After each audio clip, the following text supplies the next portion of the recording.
the thing is, like, I'm petty. I'm Gemini sun, Gemini rising, Virgo moon. I'm really petty. And so the thing is, and the worst part is, I know how to read you in a way that you don't even know that it's happened until you're at home tying the bonnet, brushing your teeth. You're like, wait a minute, did she say? Tell us about a moment where you wish you would have said something and you didn't.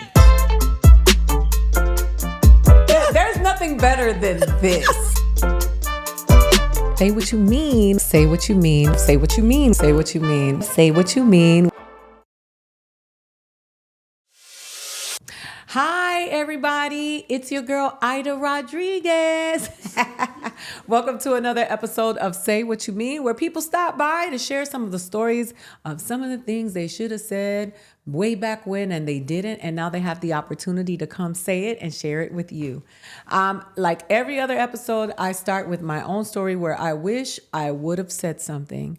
And I will say that I remember going to a Dodgers game, and I was with a group of friends, and I was around someone who spoke Spanish and made the assumption that I didn't speak Spanish. And they just kept talking over me and talking to the other person in Spanish and then translating for me in English.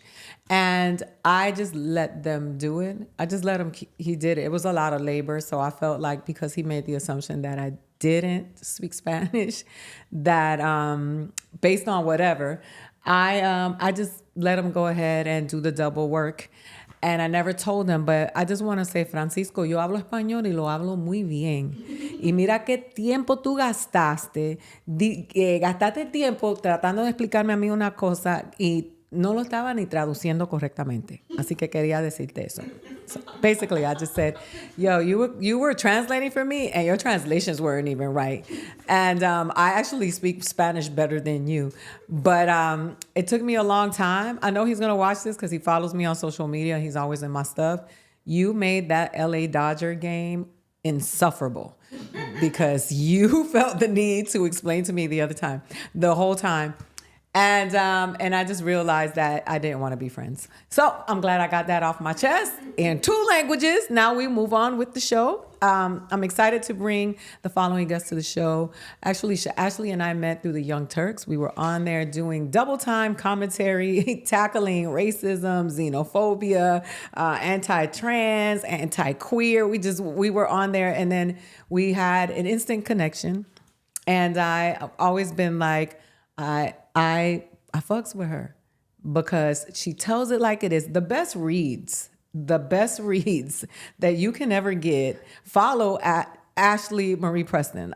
When I tell you the best reads, when you see them, hit me in the comments section and we'll talk about it. She has an organization called You Are Essential, which I think is very important. Just when she just told me the name of the organization, I got watery-eyed because it's amazing how just mere words can affect you in such a way. When somebody says, hey, you are essential, and you're like, ain't nobody ever said that to me before. To feel that is just important, and it's just heartwarming to hear. So thank you, Ashlee, for being here today. Thank you for having me. Thank you for it. It's been a minute. I know. We've been both busy. We've both been busy. You've been doing a lot of stuff. Tell me what you've been doing. I have been. Oh, there's been so much. I think more than anything, I've been learning to master myself. Because as you know, being in the industry where there's so many people who are trying to get you to be what they need you to be so that they can benefit from your light and what you pour out into the world. Yep. And so I had to go into this space, into what I call the sphere of sacred solitude. Okay. Where I had to reevaluate what unconscious energetic agreements I had entered into. And then I had to triage whether or not I wanted to be a part of that. Man. And the answer was no. And so a lot of the work that I'm doing now is in building out new paradigms. Okay. Where we can actually emancipate ourselves from this idea that we're only as good as what we can produce. I was reading a quote recently that said something to the effect of, if you judge a fish by its ability to climb a tree, it'll live its entire life thinking it's stupid. And so therefore, why do we base our worth on our capacity to move like the machines that we create when our lives are actually supposed to be powered by passion and not productivity. And so that's the question that I've been asking myself, passion's rooted in love. And so what do I love so much that it's the thing that I think about when I lay down at night, and it's the thing that I look to when I get up every single morning. And so for me, it's in bringing folks together. It's intergenerational and multicultural healing. It's learning how to laugh and how to grow together through things, because this is a very tense time right now. It is. In a lot of ways. And the truth is that we're just building the rocket as we fly it, and we're meant to speak in rough draft, which is why when you were like, say what you mean, I'm all about that, because we're from a different time where we got to make those mistakes and learn in real time and update our information and knowledge and wisdom about things. But I don't feel like we have a lot of space for that nowadays. No. Now, there's someone just waiting around the corner. And then you have to be mindful of that stuff, right? Because some people will demonize you to justify their jealousy. Yeah. It has nothing to do with what actually is being said. They really aren't really that offended by what you said. They're just mad that you winning and they want to take you down. And I know that sounds really basic and elementary, but it really does happen. I've seen it happen. Yeah. Well, how important are words to you? I think words are important to me, more importantly, the words that come from me, because there are a lot of unconscious things that we speak into being through our experiences. And so what I've been learning lately is not to conflate circumstance with culture. Okay. Circumstances don't inform who I am and what I'm about, but the ways in which I navigate those circumstances are what build culture and character. And so I have been very mindful, very demure, very mindful about what I'm speaking out into the world. Like, is what I'm saying about my life and who I am something that's deeply embedded in me through societal conditioning? Is it something that's epigenetic or that's ancestral, encoding that's been passed down? And so now I'm taking this on as my truth and my reality. And so I try to be very conscious about what I speak, even if it's truth in that moment. What is the thing that I actually want to look forward to? And so, especially now, you can't go on social media or anything without seeing the back and forth and the political kind of everything. It seems like there's so much unrest and there's so much pain. And the issue is that I don't think many of us know how to metabolize grief. And so, especially within the activist space, you watched my journey and where I've been. And there was a phase in my life, even when we met, where I realized I was acting out my trauma and calling it activism, and they were two different things. And so now I'm in this space of joy as an act of revolution. And in that joy, I get to create language around what kind of bliss I want to experience in my life. I often think that I'm out here painting a portrait of the future in colors that don't yet exist. And so that's where I like to just be mindful and intentional about what I say, what I put out into the world. Also, who am I around? Yes. Because there's a lot of programming. We parrot a lot of things that it's not even who we are and what we feel, but because it's what we are around so much, we just repeat it and it becomes a regular part of our conditioning. Can you remember a time where you wish you would have spoken up and said something and you didn't? A time that I should have spoken up and I didn't. See, the problem was I didn't know when to stop talking. Which I know that's probably like a whole nother conversation. But I remember one time I had this friend in school that I looked up to so much. And I would just adore them, give them all the compliments. I've never been a hater. It's not in my DNA. If I see you winning, if I see you, I'm going to let you know. You're going to hear it from me. Yeah, you don't give off the hater vibes.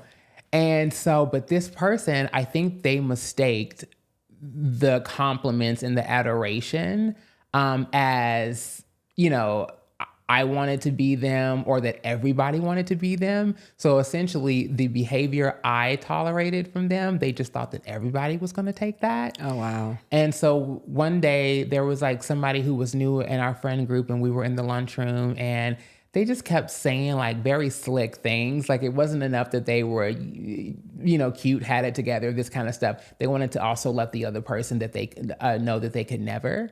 And they said the wrong thing to the right person. And all of a sudden I see lunch trays flying. And this is back when they had the little milks and the milk cartons. And they literally like beat the mess out of them. And then I felt so terrible because I was like, if I would have let them know up front that not only is this not okay, but one day you're going to meet somebody who has time. And hands. Right, and hands. Times, hands, all of it. And so now when I really care about people, you tell them, I let them know like, hey, I'm going to let you finish, but just so you know, we want to be a little bit more careful with how you approach people.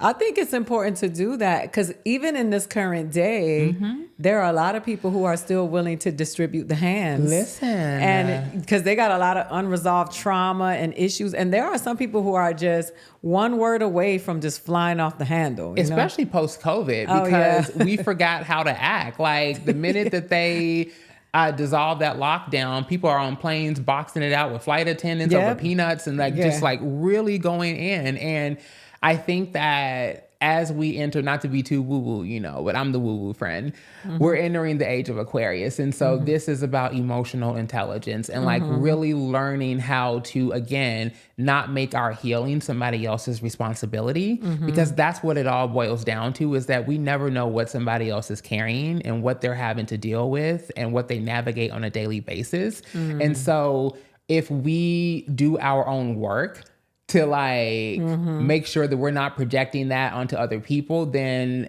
I think that's what's going to shift the social ecology around a whole lot of the conflicts that we see going down. Let me become a master of self so that somebody doesn't have to. It's so funny. So, it's like funny because what I hear what you're saying. I know you're always eloquent, that extensive vocabulary, and I always marvel because I say your reads are always like, you be like, ah.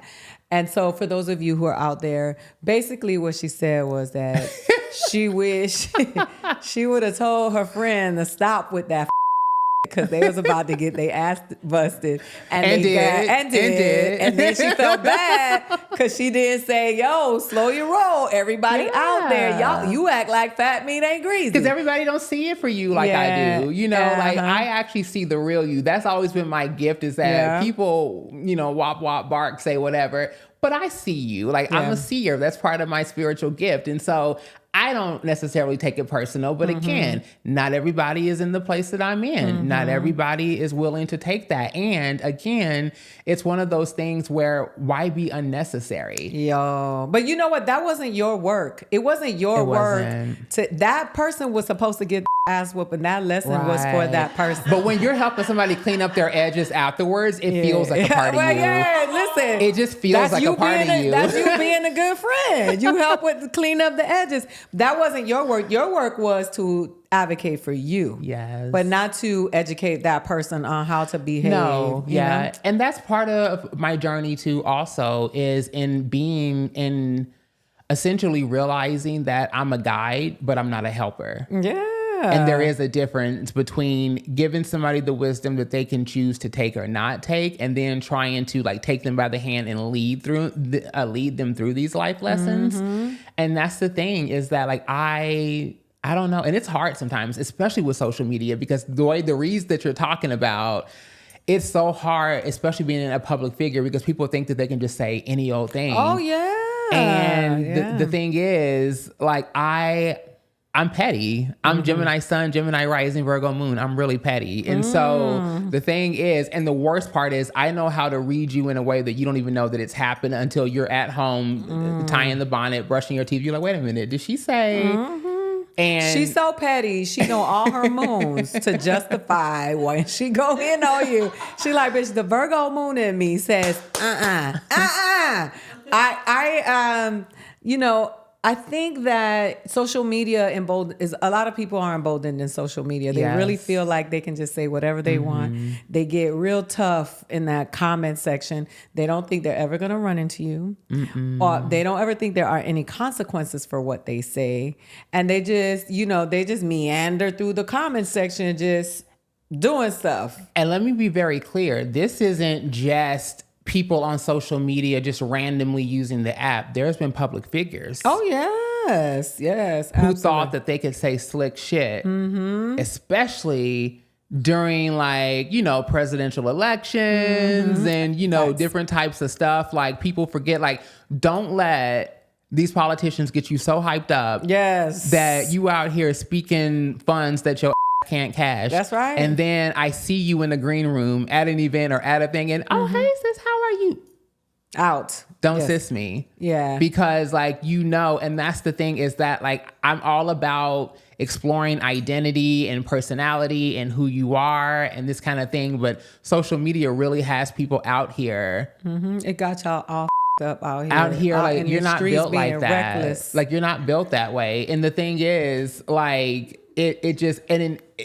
it's so hard because I really try to be on my Eat, Pray, Love on my those are people that will beat your for real. Though. That's what I'm saying. That's what terrifies me. I'm so terrified. And they're like, "Oh, are you scared of?" It's no, I'm not scared of them. I'm scared of what me? Yeah. Because I really don't want problems. And even going back to school, I remember, we're from a time where if I got beat up, you better go back and you gotta fight until you win. Right. Or I'm gonna get you when you get home. And so that's the thing. And so I never wanted the problems. But the problems always wanted me. Listen, anytime you hear somebody say ancestral, you gonna get beat. When they use ancestral is in the lexicon, that means they are informed by the ancestors, and so are their hands. And not only that, we have to make it very clear that anything that I do, I am a self-sovereign being. So in that self-sovereignty, as a spiritual person, anything that I do is going to be spiritual. That's right. So even if I have to beat your hey, because you ran up in my space and made me feel that my safety was in jeopardy, that's a spiritual act. A spiritual who knows what you would have come across had I not reminded you of the realm that we're planted in. I have had my life saved by one of those deep, divine same identity, ego shattering whoopings. And that's the thing. It ain't always everybody's day to take a whooping. No, it was my mom and a broomstick. And she knocked the foolishness out of me for 24 hours. I just remember that she was like, "Oh, you think I'm playing?" Because I was playing in her face. And it was like, wop, wop, wop, like Kendrick, wop, wop, wop.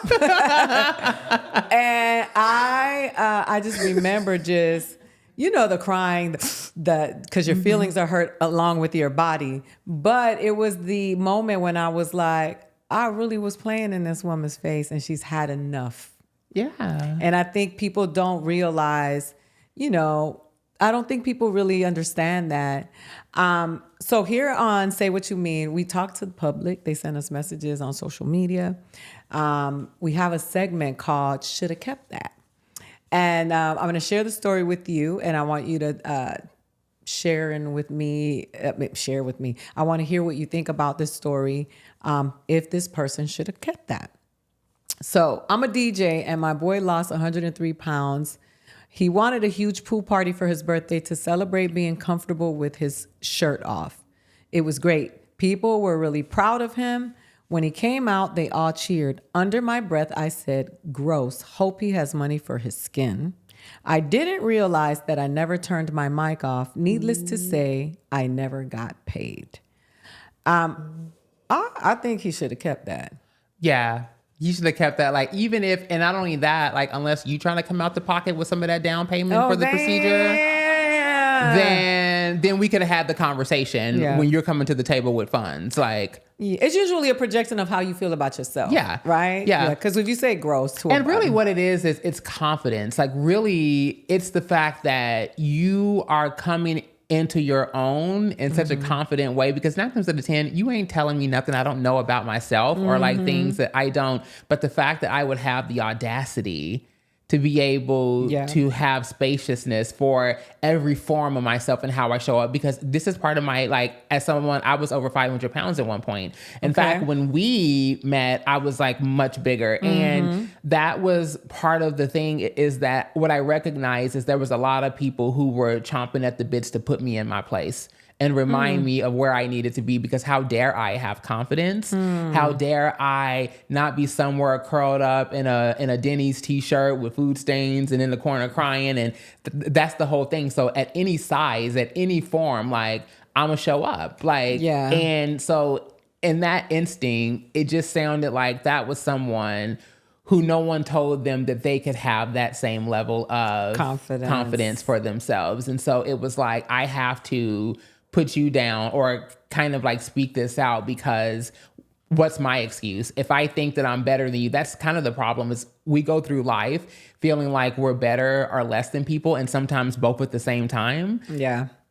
And that's what that sounded like. So I would have kept that. He should have kept that. Yeah, he should have kept that. Just like they kept that money. Yes. Yes. I think it's, I don't know. There's a lot of projection going on. People hurt people, people walking about, speaking about what other people should be doing. And it's like, anytime I'm being very productive, anytime I'm really feeling good about myself, anytime I got a lot of stuff going on, I don't have a moment to think about what somebody else should be doing with their time, or trying to make somebody feel bad. And sometimes the truth is that people don't change. We do. That person's been like that the entire time, 9 times out of 10, but because I didn't with myself and I didn't have enough confidence, and things change, and you stop allowing certain things when you set boundaries. And so the thing is, when I see things like that, sometimes there were people that I would have these massive transformative moments in my life, and I was so excited to share it with them, because I'm like, you rode with me all this time. You saw me when I didn't have no food, when I didn't know how I was going to pay my rent, when, my shoes was busted. I didn't, like my wig was all tattered, all of that. And I was just so happy to glow up in front of them. And then what I realized is they were never with me. I was the person that made them feel good about themselves. That's right. I've been there. Yeah. Because this is like, like my life ain't where I want it to be in this way, but at least I ain't that. Yeah. And that's the energy that it is. And so 9 times out of 10, you just had an opportunity to see that that's who that person always was. And now that you're moving out of that, then it's like they have no function for you in their life. No, they don't need you around. Yeah, we call them the lousy. Dusty, lousy, raggedy. We like bringing the old words back. Cake. So now this is the lightning round where the audience gets to know you a little bit better. And so I want to know, smash or pass online dating? Pass. I kind of want to be able to feel your energy in person, because I read energy, and you can't always catch everything through a photo, especially when 9 times out of 10 it done ran through Facetune a couple of times. I know. So would you rather fish or steak? Whether rather fish or steak? Steak. Okay. No. I'm saying like fish. I thought you meant like as in fishing. Fish or steak. I'm actually vegan, so neither. The age of your first kiss? I was 12. Oh, a little fast. I was. Fight or flight? 9 nuns. Fight. Yeah.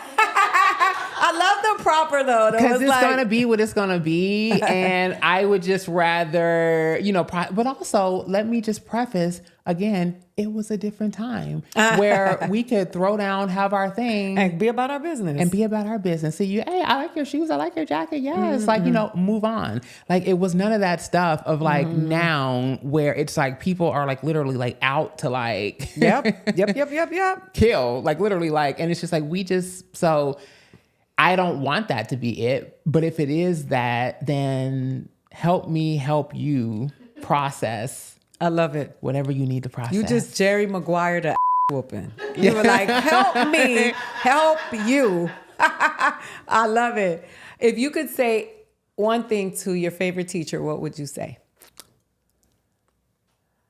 I would say thank you to the teacher in second grade who knew that I was going to have a hard life because she could see the sensitive soul in me and my curiosity and like big open heart.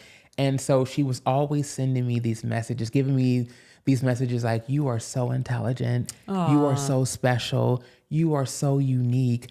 You are so creative. You are so, and I felt like what she was doing essentially was planting all of these seeds of confidence building truths within me because she knew the world was going to tear me down. Because you might not have known a lot of things about me, but for damn sure I wasn't hetero or cisgender or straight or so you knew that I was going to be different even as a kid. And I think that teachers and adults in children's lives like that are so important when they can see those kind of things and take the proactive approach to being able to build them up. Because I feel like had I not had teachers or people in my life who kind of prepared me for that, I would have been that fish that was trying to climb a tree thinking I was stupid, you know, that I referred to earlier. And I know now that it's just like, oh, the thing about, I felt like I went through most of my life hiding my light under a rock for fear that it would blind other people. Aww. And the thing was that people seen me before I seen me. And so, yeah, that teacher, I wish I can remember her name, but I can remember her words. And more importantly, I can remember what it did for me when I started having those hard moments in my adolescence where like I could think back on that. That's so sweet. I love to hear the different stories of the different teachers when everybody shouts out the teachers because teachers have made such a big impact in our lives. So what is going on now? So right now I'm doing a lot of different things. One, like I actually just launched a network of LGBTQ professionals, execs, and creatives in Hollywood called Kaleido Collective. Nice. So there was a report that GLAAD had did that was saying that out of 596 LGBTQ characters, we lost 175 on TV and film, which was 29% of the representation. And the latest report said that we dipped in 44% of representation. And that's happening at the same time that there's an increase in anti-LGBTQ legislation. And so the reason for those listening that's like, okay, what's the correlation? It's that the parasocial contact hypothesis states that whenever people are exposed to different narratives and stories and experiences that differ from theirs, it helps them build vicarious connection with the characters that they see on TV so that maybe when they go to the polls and they vote or when they have any kind of interaction where they have the opportunity to say something, say the thing that they should have said, then they can say, yeah, I hear you, but I know a trans person or I know a queer person, and they can help educate other people in that way. And so essentially at a time where we're seeing this major contraction in entertainment where it's really hard to get content made and get folks paid, and a lot of folks are losing a lot of money, like the industry's literally imploding. Yep. And so what we're doing is realizing it's always been us. We are the people, the resource, and the opportunity that we've been looking for. We just need to be better at building this self-reinforcing flywheel that helps us be a resource and service to each other's vision and dream. And so that's what I'm doing. And the most beautiful thing about it is because the LGBTQ community is the most diverse community on the planet, we can take that framework and replicate it for every underserved community in Hollywood. So that's about to be a bop. That's about to be a whole thing. So like we've been doing these events that have been successful.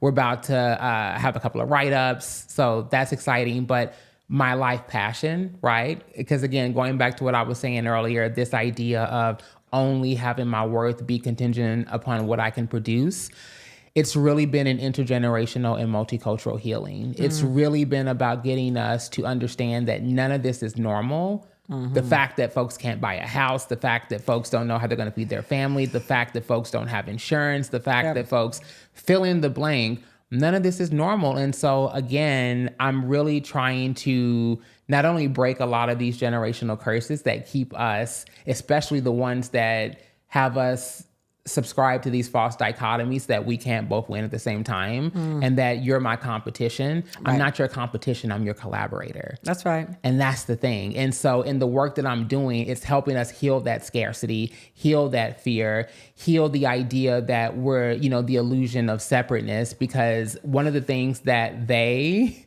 know is that when we join forces, unstoppable. Cross-cultural solidarity is the only thing that'll yield dignity, safety, and access for all of us. And so what my work is in helping us find those universal goals and objectives. My job is not to change your mind about who I am or like what honestly, again, I'm so glad, this is kind of side pivot. I'm so grateful that I grew up in a red state, because I knew how to have conversations and hold space with people who didn't agree with me on everything.